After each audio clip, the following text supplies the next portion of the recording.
Olá, seja bem-vindo agora à revisão da nossa disciplina de cálculo. Nós vimos então em nossa disciplina, no primeiro módulo, nós vimos números e funções reais. Foi definir então o que é o número natural, vimos o que são os inteiros relativos, vimos quais são os números racionais, os números irracionais e finalizamos essa parte da disciplina mostrando que os números reais são a junção de todos esses conjuntos numéricos que a gente consegue então ter os números reais, tá bem? Algo que é importante que ficar claro é que os irracionais é um conjunto numérico e os racionais é um outro conjunto numérico. Eles não se entrelaçam, como pode ser visto aqui na figura. Ambos juntos nós temos a definição dos números reais. Em seguida, nós vimos a definição de função. Afinal de contas, a disciplina de cálculo fala o tempo inteiro de função. Então, o que é a função? A gente viu nas nossas aulas que função nada mais é do que uma lei matemática que relaciona valores com outros valores. E para ser função, cada valor que a gente tem no domínio, que são os valores em x, podem ter um único correspondente lá nos valores em y, como pode ser visto lá do lado direito superior, onde o número 1 tem um único correspondente, que é o número 2 no caso, circulado em vermelho, o número 2 tem um único correspondente, o número 3, 4 e 5, cada um tem um único correspondente. Então nós temos ali uma função definida, onde valores que saem do diagrama A tem valores correspondentes no diagrama B. E por que aqui na parte inferior esquerda não é uma função? Nós vimos nas nossas aulas que quando nós temos valores que saem de x e resultam em dois valores, isso não é a definição formal de uma função, como acontece aqui com o número -1, onde ele resulta em -2 e 0, ou seja, resulta em dois valores, e isso não é uma função definida. Já o da direita, aqui embaixo, nós vemos que é sim uma função definida, afinal de contas, cada elemento em A resulta em um único elemento no diagrama B. Apesar de sobrar um aqui do lado B, isso não é problema para a definição de função, ok? Então, toda função nós temos essa nomenclatura matemática, y é igual a uma função x, onde x são os valores que nós escolhemos e y é o resultado proveniente dos valores de x. Em seguida, nós discutimos algumas funções elementares, que são as principais funções que acontecem no cotidiano e de forma recorrente. Então, começamos com a mais simples, que é a função elementar, onde a função elementar, independente do valor de x, o seu valor em y é sempre o mesmo. Como, por exemplo, aqui nós temos uma função que, neste caso, o valor de x vale 2, está mostrando que a função y vale 2. Só que, independente do valor de x, poderia ser 0, poderia ser 1, poderia ser 5, o valor em y seria sempre 2. Então, nós temos aqui o caso de uma função constante. Depois vimos mais algumas funções. No caso, a primeira delas, a função afim, também conhecida como função da reta, onde cada valor em x corresponde a um valor em y. Quando ligamos estes pontos, a gente obtém uma linha reta. Então, por isso que a gente chama de função da reta. No caso, quando a função da reta passa pelo ponto 0, 0, como este caso aqui, nós temos a função linear. Ou seja, a função linear nada mais é do que uma particularidade da função afim, onde nós temos que o coeficiente B, que determina onde a função passa pelo eixo y, neste caso da função linear, ele vale 0, por isso que a função linear passa pelo ponto 0, 0. Depois comentamos um pouco sobre a função quadrática, onde para resolver funções quadráticas, encontrar os valores de x que satisfazem essa função, a gente utiliza o teorema de Bhaskara, utiliza o delta, e que lá em seu material está descrito como que a gente efetua esses cálculos, e temos alguns exemplos resolvidos em nosso material. Ela é bem importante porque ela descreve muita coisa do dia a dia, então essa curva vermelha em forma de parábola, ela é capaz de nos mostrar várias situações no nosso cotidiano. Verificamos um pouco sobre a função modular, que é a função que nos retorna sempre os valores positivos. Então, independente do valor de x, pode ser positivo ou negativo, o resultado da função, o y, sempre vai retornar valores positivos. Comentamos um pouco sobre a função exponencial, onde o a sempre são valores positivos, sempre valores maiores do que zero. E nós temos, quando o a é maior do que 1, a função exponencial vai sempre aumentar. Agora, quando o a fica entre 0 e 1, a função exponencial vai ser decrescente. Então nós temos essas duas situações para o caso de função exponencial. E vimos também a função logaritma, onde a situação é similar à anterior. O a é positivo, sempre, e quando o a é maior do que zero, nós vamos ter uma função logarítmica crescente. E quando o a fica entre 0 e 1, nós vamos ter uma função logarítmica decrescente. Em seu material é possível verificar mais algumas funções elementares, que é a função par, a função ímpar e as funções trigonométricas. Fechamos neste momento a parte de funções e nós entramos na questão do conceito de limite, onde vimos alguns exemplos bem interessantes para definir o que é limite. Então nós fizemos exemplos para depois conceituar limite. Neste caso, pegamos esta função, simplificamos ela, resultando então em uma função linear, 3x mais 2, e fizemos aproximações com x cada vez mais próximo de 1 pela direita, ou seja, valores maiores que 1 se aproximando cada vez mais, e valores menores do que 1, que a gente fala também a aproximação pela esquerda, que são valores menores do que 1 se aproximando cada vez mais de 1. Elaboramos essa tabela e verificamos que quando x aproxima do valor 1, ou seja, tende ao valor 1, o resultado da função tende ao valor 5, se aproxima do valor 5. Matematicamente, nós temos um nome para isso que se chama limite, ou seja, o limite da função x, quando x tende a 1, neste caso, nós temos que o limite vai resultar em 5. Fizemos mais um exemplo, neste caso, nós verificamos qual o limite da função para a função 1 mais 1 sobre x, com x se aproximando de 0 pela esquerda e de 0 pela direita, ou seja, pela esquerda o sinalzinho negativo e pela direita o sinalzinho positivo. E nós observamos que quando a função se aproxima de 0, quando x se aproxima de 0, o valor da função tende a menos infinito, se for 0 pela esquerda, e se for 0 pela direita, a função tende para mais infinito. Ela nunca vai tocar o eixo y. Então, nós temos aqui um limite menos ou mais infinito, vai chegar bem próximo, mas nunca vai tocar o eixo y, ok? Então, nós temos esse conceito de limite.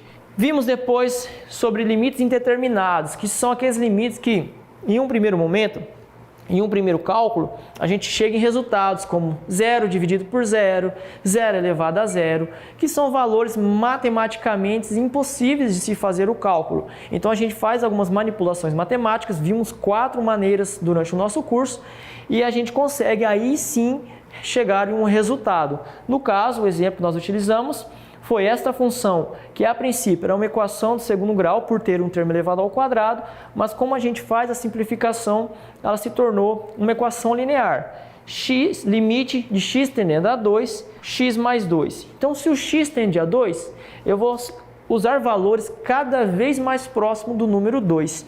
Quando isso acontece, nós vamos ter que o limite para x tendendo a 2 desta função resulta, então, no número 4. Temos aqui um outro exemplo. Limite de x tendendo a 2 para x ao cubo menos 8 dividido por x menos 2 também resultou em um limite indeterminado, 0 sobre 0.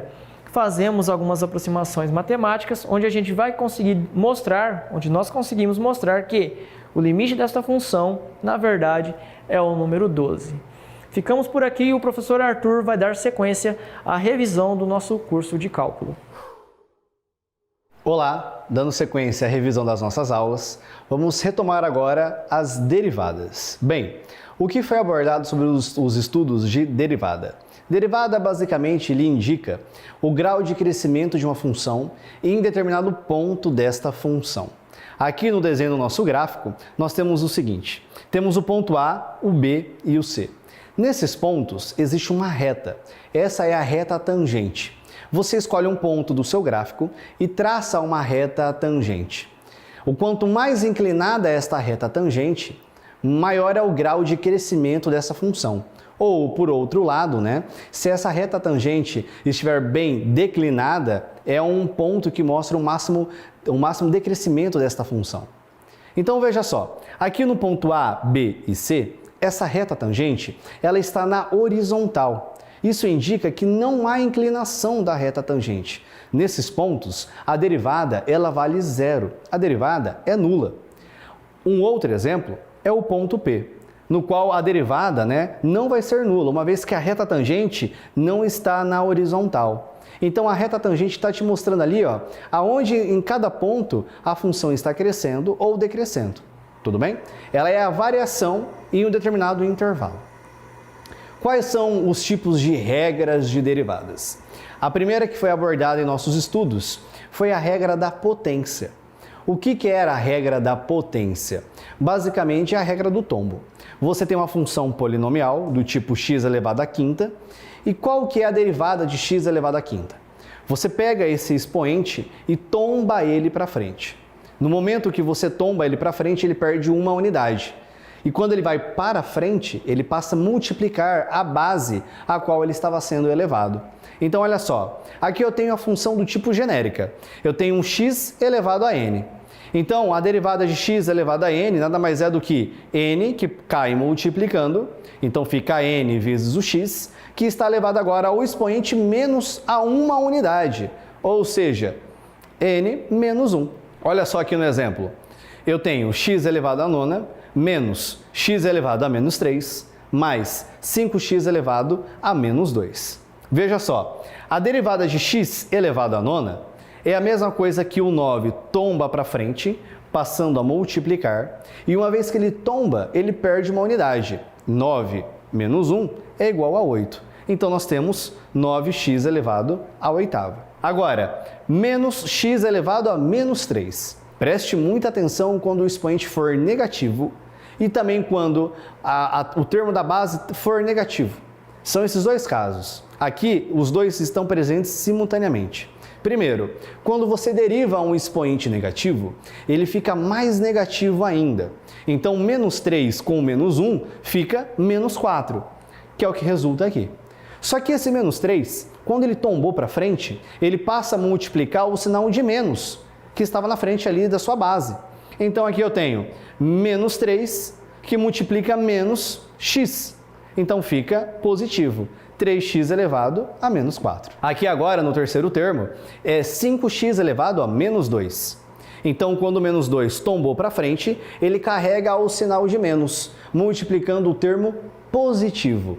Menos com mais é menos. Então, menos 2 vezes 5 positivo é menos 10. X elevado a menos 2, perdeu uma unidade, fica x elevado a menos 3. Aqui a gente vê também outros casos de derivada. Temos aqui, por exemplo, as derivadas trigonométricas. As derivadas trigonométricas, elas são bem tabeladas, bem conhecidas. É mais fácil que você sempre recorra a um instrumento como uma tabela, que vai lhe auxiliar nos estudos e na resolução de exercícios. Sempre a derivada da função seno resulta em cosseno. Sempre a derivada do cosseno em menos seno, de tangente em secante ao quadrado, de cossecante em menos cossecante vezes a cotangente, a secante, secante vezes tangente, cotangente menos cossecante ao quadrado. E existem outras identidades trigonométricas também, as hiperbólicas, as inversas, fora essas básicas a qual estou apresentando aqui agora para vocês. Mas sempre tem em mãos uma tabela como essa.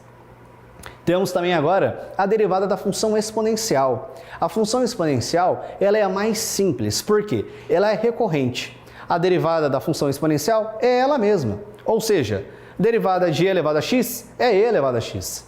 Veja só aqui um exemplo. A função f de x é igual a e elevado a x menos x ao quadrado. A derivada de e elevado a x é ela mesma, e elevado a x. E o x ao quadrado é uma função polinomial. A derivada de x ao quadrado é 2x e o sinal de menos se mantém. Agora, vamos para a derivada da função logarítmica. A função logarítmica, ela tem uma fórmula, um jeito de você resolver. É um jeito único. Como é que funciona? A derivada, ou seja, d dx, tá? Observe com muita atenção que esse d dx não é a multiplicação de um d vezes um ln dividido por um dx. O termo d dx, ele é um operador, o operador derivada. Tudo bem? Não é uma divisão, uma fração. Então aqui eu tenho um d dx de ln de x. O que consiste a regra da derivada logarítmica? Você vai fazer igual a 1 sobre o termo do ln multiplicado pela derivada do termo do ln pela sua variável. Ou seja, olha só aqui, y de x é igual a um ln do seno de x. Então veja, o argumento do ln é o seno de x. Então eu tenho 1 sobre o argumento, ou seja, eu tenho 1 sobre o seno, igual a derivada do seno, ou seja, d dx de seno. Retrocedendo, na nossa tabela de funções trigonométricas, as suas derivadas, a derivada de seno é cosseno. Então aqui eu tenho d dx de seno, a derivada do seno. Isso lhe resulta em cosseno. Então você tem 1 sobre seno vezes cosseno, que é a mesma coisa que fazer cosseno dividido por seno, igual está aqui, ó. E lembrando, tá? O y', esse linha em cima, indica a derivada da sua função. No entanto, além de você deixar a sua resposta como sendo um cosseno sobre seno, existe uma forma de você simplificar isso. A identidade cosseno dividido por seno é a mesma coisa que a cotangente da sua variável. A tangente é seno por cosseno. Já a cotangente é cosseno por seno. Preste muita atenção, mas os dois resultados estão corretos. A outra regra, a qual nós estudamos, é a regra do produto. O que é a regra do produto? Você tem aqui a multiplicação de duas funções distintas.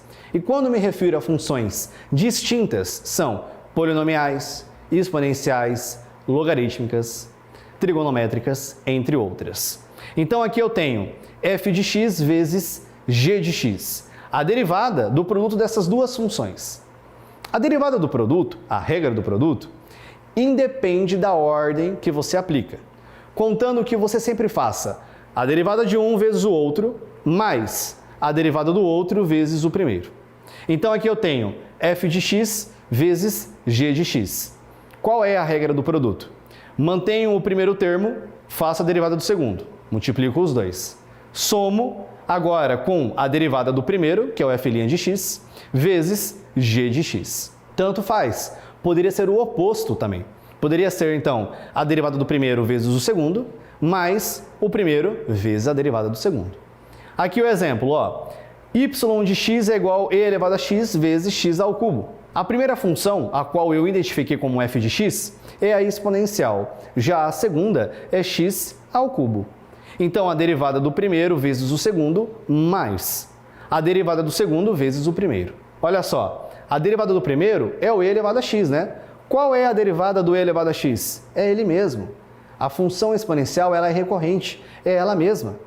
Então, derivada de e elevado a x é ele mesmo, vezes o segundo termo, mais, mantenho o primeiro, que é e elevado a x, vezes a derivada do segundo. Derivada de x ao cubo é 3x ao quadrado. A outra regra, então, a qual nós estamos estudando sobre derivadas, é a regra do quociente. O que é a regra do quociente? Quando nós temos agora a divisão de duas funções. Aqui eu tenho, então, a divisão da função f de x pela g de x. Diferente do caso da regra do produto, a qual era indiferente você fazer a ordem das derivadas, aqui agora causa uma diferença muito grande. Vai resultar em algo errado. Ou seja, aqui agora você deve fazer sempre a derivada do numerador vezes o denominador menos o numerador vezes a derivada do denominador. Observe bem aqui, ó, a parte de cima dessa fração, o numerador dela. Se você fazer o oposto, ou seja, g' vezes f de x menos g vezes f' de x, estará errado o seu resultado. Deve ser necessariamente nesta ordem, tudo bem? Então aqui você tem, ó, a derivada do primeiro vezes o segundo, menos o primeiro vezes a derivada do segundo. Tudo isso dividido pelo termo do denominador elevado ao quadrado. Olha só aqui agora um exemplo. A gente tem x ao quadrado mais x menos 2, dividido por x ao cubo mais 6. O nosso numerador, x ao quadrado mais x menos 2, é o nosso termo f de x. Já o nosso denominador, né, o x ao cubo mais 6, é o g de x. Então, qual é a derivada do numerador, do f de x? Ó, seguindo essa regra aqui, a regra do quociente. Derivada da parte de cima, 2x, porque de x ao quadrado virou 2x, de x virou 1.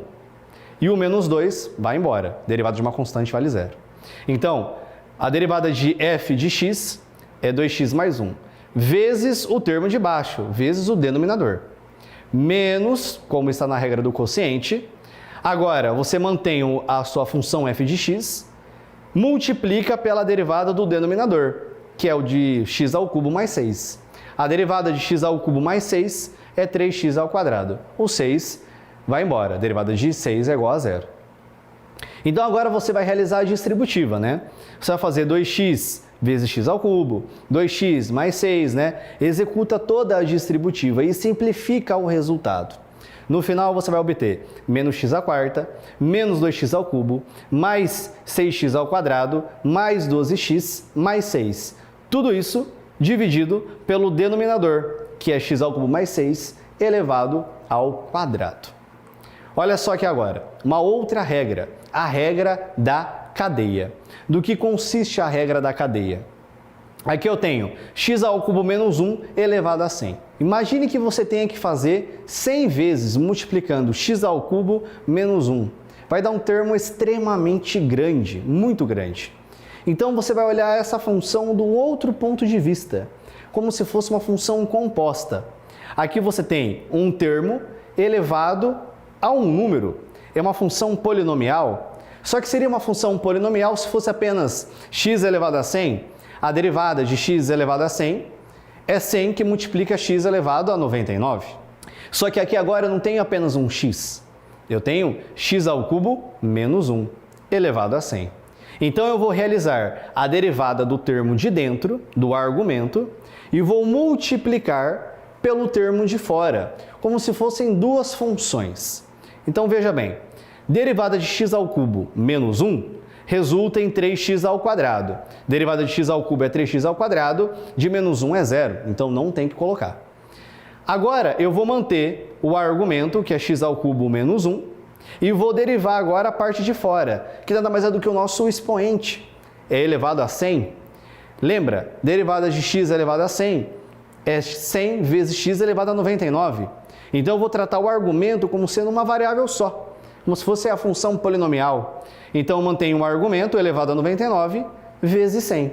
Ou seja, basicamente é a derivada de dentro vezes a derivada de fora. Só que esse de fora você não altera o argumento, mantém ele constante.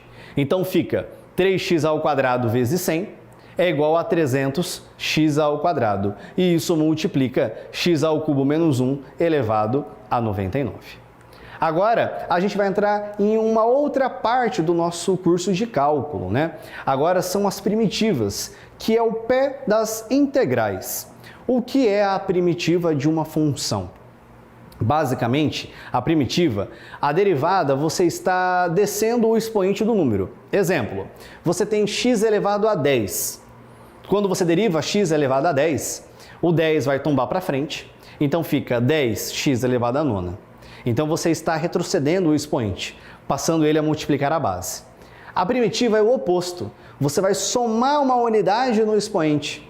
E quando você somar uma unidade no expoente, você pega esse resultado e coloca no denominador. Tem que colocar esse resultado no denominador, senão vai estar errado.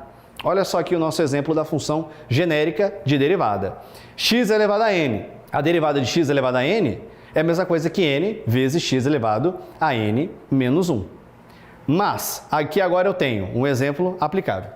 X elevado ao cubo. A derivada de x elevado ao cubo é o expoente que tombou para frente, então ficou 3x elevado a 2, porque 3 menos 1 é igual a 2. Tudo bem? Agora, qual é a nossa primitiva? A primitiva, eu tenho uma função genérica, um x elevado a n, então eu vou somar uma unidade. Então fica x elevado a n, se torna n mais 1. Só que eu pego este expoente e vou dividir agora todo esse nosso resultado. Então você tem x elevado a n mais 1 dividido por n mais 1. Olha aqui o exemplo. A mesma função, x ao cubo. O cubo vai ganhar uma unidade, 3 mais 1 é igual a 4. Então fica x elevado a quarta. Depois que eu fazer esse procedimento, eu vou para a segunda parte. Pego esse novo expoente e pego o mesmo valor e coloco no denominador. Por que que isso é necessário? Porque quando você for derivar essa função, o expoente, quando ele tomba para frente, ele cancela com o termo de baixo. O que significa derivar uma primitiva? Basicamente é o teorema fundamental do cálculo. A derivada e as integrais é como se fossem relações opostas. Ou seja, quando você vai saber que a sua primitiva ela está correta? Quando você derivar ela, deve voltar à sua função original. Veja só, o resultado da sua primitiva é x à quarta dividido por 4, correto? A derivada de x à quarta dividido por 4, quando o 4 tomba para frente, perde uma unidade, vira 3. O 4 que cai multiplicando, simplifica com o 4 de baixo, resultando em 1. 1 vezes x ao cubo é x ao cubo. Por isso, é necessário o 4 embaixo. Se não tivesse esse 4 embaixo, ficaria derivada de x à quarta, seria 4x ao cubo, que não é a nossa função original. Por isso, deve ser dividido pelo expoente que ganha a unidade. Aqui eu tenho um outro exemplo de primitiva da função. Observe com atenção que aqui eu tenho um f duas linhas de x, ou seja, é uma função que foi derivada duas vezes. Para eu conseguir agora obter a função primitiva, se eu derivei duas vezes, eu tenho que integrar, eu tenho que retroceder duas vezes. Vamos fazer a primeira vez. A primitiva de 12x ao quadrado é 4x ao cubo, né? O 2 ganha uma unidade, x ao quadrado vira x ao cubo. Vou pegar agora todo esse termo, todo esse 12, e vou dividir por x ao cubo. 12 dividido por 3 é 4. Então fica 4x ao cubo. Para você ter certeza, apenas derive, né? Qual é a derivada de 4x ao cubo? Cai o 3, vira o 12. E sobra o 2 no expoente. Agora eu tenho 6x. Qual é a primitiva de 6x? Nada mais é do que 3x ao quadrado. E a primitiva de menos 4? Menos 4 está sozinho, é uma constante, é um número. Quando ele está sozinho, você está encontrando a sua primitiva, ou seja, a integral de uma constante é o mesmo que você multiplicar pela variável. Portanto, olha aqui, ó, menos 4, a primitiva é menos 4x. E sempre ao final de uma primitiva, ou, no caso, uma integral indefinida, a qual não possui limites de integração, deve sempre acompanhar no final do seu resultado a sua constante de integração. Aqui no caso é a letra C. É uma constante qualquer, está sempre acompanhando. Uma constante poderia ser qualquer número, mas nós não sabemos ao certo. É apenas uma constante. Só que aqui a gente está obtendo a função f' de x. Qual é o f? Integra de novo. Encontra de novo a sua primitiva. Então aqui você tem, ó, f' de x. Quem é o nosso f, né? A nossa função original? É a primitiva de 4x ao cubo, que é x à quarta. A primitiva de 3x ao quadrado, que é x ao cubo. A primitiva de menos 4x, menos 2x ao quadrado. A primitiva da nossa constante, que era a mesma coisa que o 4. Basta você multiplicar o x, a variável. Então, a primitiva do c, da constante, é c vezes x. É um cx. E para acompanhar, agora, o nosso resultado, você coloca mais uma constante de integração. Imagine que você esteja integrando um f 5 linhas, né? Uma derivada quinta da função. Ao final da sua quinta primitiva, da sua quinta integração, vai ter aqui, ó, 5 possíveis constantes, acompanhando as suas integrais. Tudo bem? Vamos aqui ver aqui, ó, uma tabela sobre as nossas primitivas básicas. Aqui a gente tem aqui, ó, um c vezes um f de x. Uma constante vezes uma função qualquer. Nada mais é do que uma constante vezes a sua primitiva. Eu tenho a soma de duas funções. Nada mais é do que a primitiva de cada função, somando uma com a outra. O terceiro caso é um x elevado a n. A primitiva de x elevado a n é x elevado a n mais 1 dividido por n mais 1. A primitiva de 1 sobre x é o ln de x. É uma identidade muito importante. Então, 1 sobre x é o ln de x. Aqui eu tenho a função exponencial, 1e elevado a x. É ela mesma. Lembre-se, né? A derivada da função exponencial é ela mesma. Então, a sua primitiva deve ser ela mesma também. Então, e elevado a x resulta em e elevado a x. Cosseno de x. O que você deriva que resulta em cosseno de x? É o seno. A primitiva do cosseno é o seno.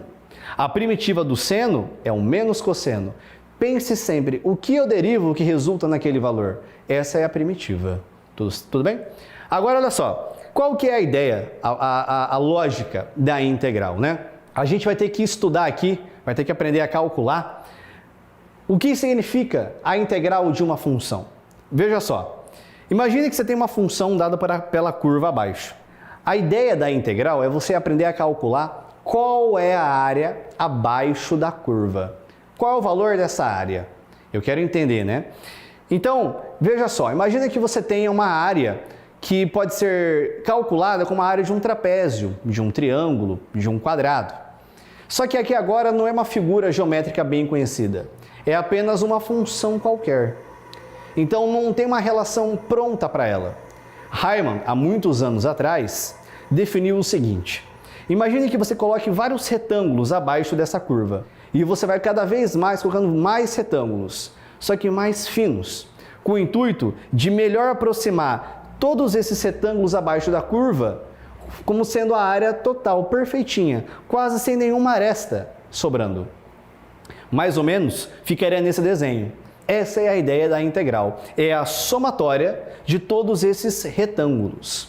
Desta forma, você chega na integral da função. É como se você estivesse calculando a sombra abaixo da curva, a área abaixo da curva. Ou seja, você pode ter agora uma curva, né, acima do eixo x ou abaixo. Quando está acima, a área abaixo da curva, né, ela é positiva. Por outro lado, quando essa curva está abaixo do eixo x, é uma área negativa, tá bem? Então aqui a gente tem uma área positiva, negativa e uma positiva de novo. Ou seja, entenda que a integral, ela é uma soma de todos esses pequenos retângulos que resulta na área total. A soma S, soma, começa com a letra S. Pega a letra S e estica ela, vira o símbolo de integral. É meio formal falar isso, mas é uma forma de você conseguir sempre estar lembrando que a integral é a soma desses retângulos. Então aqui você tem uma integral indefinida. Por que a integral ela é dita indefinida? Porque ela não tem os limites de integração. Não tem aqueles números que ficam embaixo e em cima, né? A integral indefinida de x ao quadrado é x ao cubo dividido por 3, mais a constante. Aqui eu tenho 10x à quarta mais 2. Então, a primitiva, a integral indefinida de 10x à quarta é 10x à quinta dividido por 5. O termo que está constante, eu vou manter ele. X à quarta ganha uma unidade, divide por esse novo expoente. X à quarta vira um x à quinta dividido por 5. Você pode também simplificar, tá? O 10 com 5 vai estar resultando em um 2. Então fica 2x à quinta mais 2 mais a constante de integração. Aqui eu tenho uma cossecante ao quadrado menos um 2 vezes uma exponencial de t. Na tabela trigonométrica, a primitiva, a integral da cossecante ao quadrado, é menos cotangente. Já a da função exponencial é ela mesma, então fica menos 2e elevado a t, mais a constante de integração. Já as integrais definidas, olha só com muita atenção, ó. A integral indefinida não tem um limite de integração. A integral definida tem. Tem um ponto inicial e um ponto final. O que é esse ponto final e esse ponto inicial? É como se você estivesse olhando o seguinte, ó. Imagina aqui, ó, a nossa função, ela começa no ponto x igual a A e vai até o ponto x igual a B. Então você está limitando nesse intervalo e você quer saber a área dentro desse intervalo abaixo da curva. Quando é uma integral indefinida, você não tem esse intervalo. Essa é a diferença.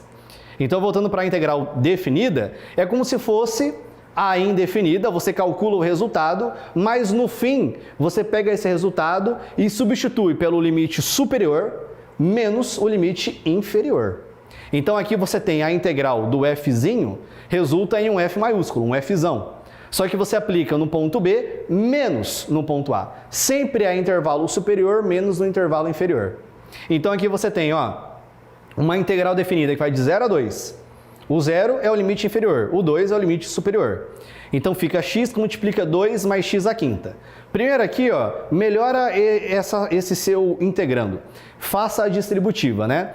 X vezes 2 vai dar 2x. X vezes x à quinta é x à sexta. Quando você realiza essa integral, sobra x ao quadrado mais x elevado à sétima dividido por 7. Até aqui é o resultado da sua integral indefinida. Agora você pega esse resultado e aplica nos limites de integração, no 2 e no 0. Então você vai trocar primeiro x por 2, é esse termo aqui, menos, agora pega o seu resultado e aplica em 0. Então troca x por 0, que é o que está aqui. 0 elevado ao quadrado é 0, 0 à sétima é 0, dividido por 7 também é 0. Sobra só o primeiro carinha, que é 156 dividido por 7. Outra técnica de integração é a substituição por partes. Olha só como é que ela é muito importante. Aqui você tem um x vezes seno. Não tem uma forma muito simples de você conseguir resolver isso daí. Se for fazer apenas uma substituição, vai estar sempre recorrendo ao mesmo resultado. Então, como é que é a substituição por partes? É uma substituição dupla, a grosso modo falando. Você deve identificar aqui quem é o termo u e quem é o termo dv. O termo u, ele tem que ser o mais fácil, porque é ele que você vai derivar. Então, eu estou chamando x de u, logo, du é dx. Agora, seno de x, dx, é o nosso dv. Quem é o nosso v? Se dv é seno de x, dx, o que você está, então, derivando para resultar em seno de x? O menos cosseno. Mas, nós estamos querendo aqui encontrar, o valor de du e v. Por que isso daí? Porque a forma básica da substituição por partes é que você reescreva a sua integral como sendo do tipo uv menos integral de v du. Então, por isso que você deve encontrar o u, du, v e dv. O u e o dv você vai observar na sua função que está sendo integrada. Quando você encontrou o u, você deriva, acha o du. Agora, você depois identifica o dv, integra e acha o v.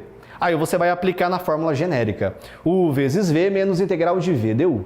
O nosso U vale x, o nosso V menos cosseno, menos, esse menos é da fórmula, tá? Integral de V du. A integral do V é menos cosseno de x dx.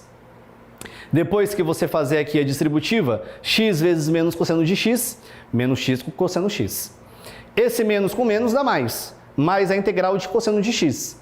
Integral de cosseno de x é seno de x, resultando em menos x cosseno de x mais seno de x mais a constante. Espero que vocês tenham entendido. Muito obrigado pela atenção de todos e aguardo vocês em uma próxima oportunidade.